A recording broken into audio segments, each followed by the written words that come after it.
Daf Yomi Tractate Zevachim 17a. Zayin Amud Aleph, top of the page with the words Ela Ika Lemifrach. Ela Ika Lemifrach Hochi V'Ika Lemifrach Hochi Kol Echad V'Echad Teiku Beduchte. Wow, this is amazing use of the word Teiku. And wow, this is very noteworthy. Okay, Teiku usually means a question that's unresolved, and it shall stand unresolved. But here they're using the word Teiku as not as an unresolved question, but as shall stand in its place. Wow, that's interesting. Okay. First time I've seen this.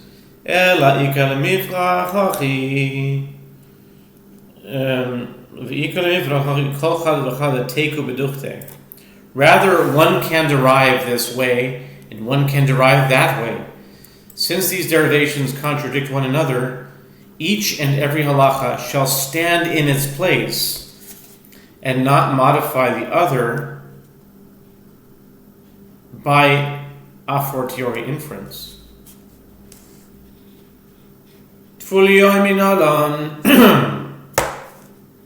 B'tanya Rabbi Simai Omer Remez Tvoyoim Shima V'Adchilel V'Nayin Tamaloma Kadoshim Yu V'Lo Echalel.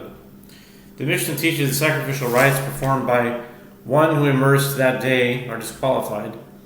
The Gemara asks, from where do we derive this halacha? The Gemara answers, it is derived as it is taught in a Braita that Rabbi Simai says, from where in the Torah is the allusion with regard to a priest who immersed that day, that if he performed the temple service, he desecrated that service. It is derived from a verse, as the verse states, they shall be sacred to their God, and they shall not desecrate the name of their God. Leviticus 21:6. If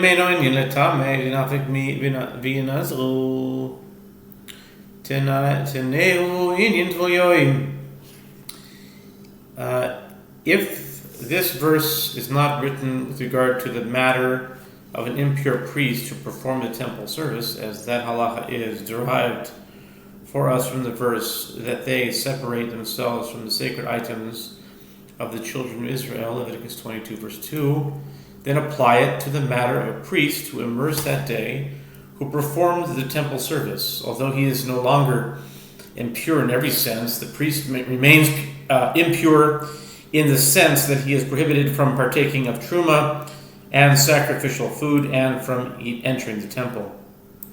The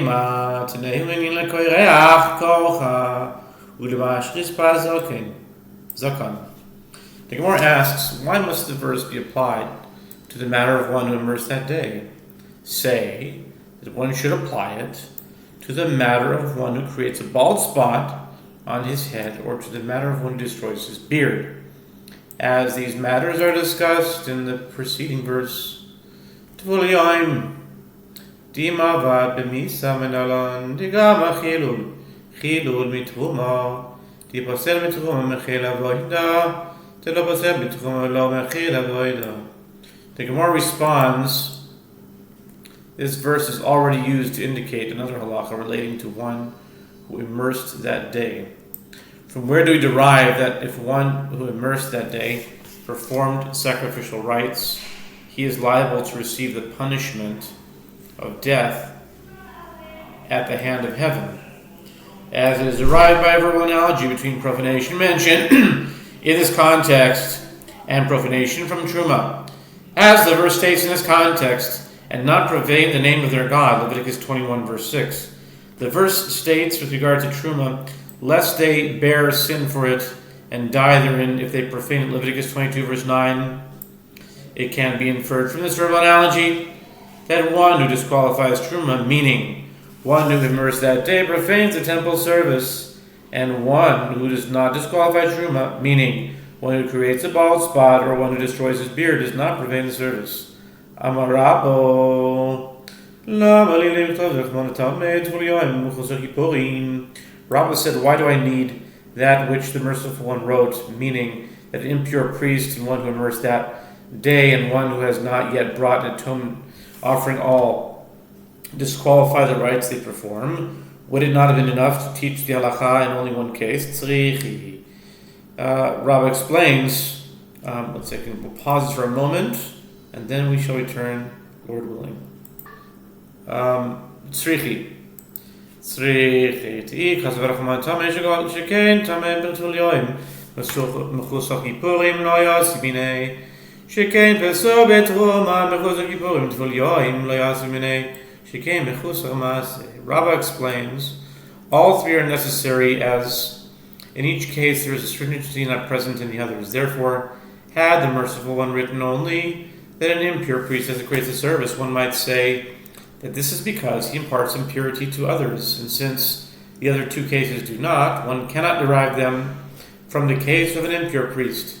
And had the Merciful One written the halacha only with regard to one who immersed that day, and the case of one who has not yet brought an atonement offering could not yet be derived from it, since the former is unfit to partake of truma, while the latter is not. And had the Merciful One written the halacha only with regard to one who has not yet brought an atonement offering, then the case of one who immersed that day could not be derived from it, since only the former has not yet performed a necessary action, while one who immersed that day must simply wait for nightfall in order to become fully pure.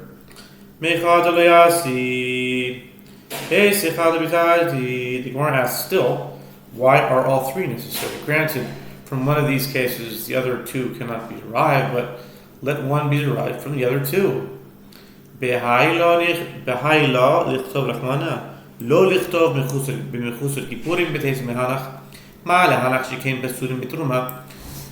Gemara asks, which of the three should be the Merciful One not right? If one suggests let the Merciful One not write the halacha with regard to one who has not yet brought an atonement offering and derive it from these other two, an impure priest and one who immersed that day, one can reply, what is notable about these? They are notable in that they are unfit to partake of truma. Since one who has not yet brought an atonement offering may partake of truma, perhaps he does not disqualify rites he performs. Ela lo lechtav rachmana b'tul yom v'teis mehanach d'mai paracht. Ma leharach shekim mechusori ma'aseh soif soif kali shelatuma asam. Rather say, let the Merciful One not write the halacha with regard to one who immersed that day and derive it from these other two, an impure priest and one who has not yet brought an atonement offering. As, what can you say to refute this?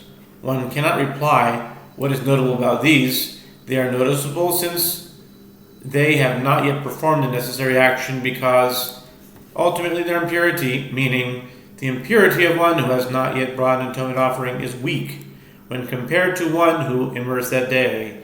And relatively speaking, one who has not yet brought an atonement offering is not considered to be lacking the performance of an action.